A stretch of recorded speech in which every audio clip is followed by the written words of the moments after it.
আজ থেকে শেখ মুজিবুর রহমানকে আর মুক্তিযোদ্ধা বলে ডাকা যাবে না, কারণ তার মুক্তিযোদ্ধার স্বীকৃতি বাতিল করেছে সরকার। কেউ তোমাদের কিছু বলবে না।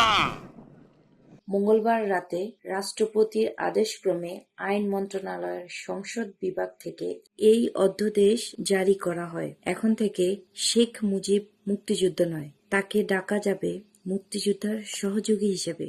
বিশ্লেষকরা বলেছেন, তিনি সরাসরি যুদ্ধ না করার কারণে এই খেতাব হারিয়েছেন। শুধু বাংলার নয়, পাকিস্তানের মেজরিটি পার্টির নেতা হিসাবে শেখ মুজিবুর রহমানের সাথে বাতিল হওয়ার তালিকায় রয়েছেন সৈয়দ নজরুল ইসলাম, তাজউদ্দিন আহমদ সহ 1970 সালের নির্বাচনের বিজয়ী 400 রাজনীতিবিদ। বাতিল হওয়া জাতীয় মুক্তিযোদ্ধা কাউন্সিল আইন 2022 অনুযায়ী শেখ মুজিব সহ যারা তখনকার প্রবাসী সরকারের এমপি ছিলেন, তারা কেউই আজ থেকে মুক্তিযোদ্ধা নয়।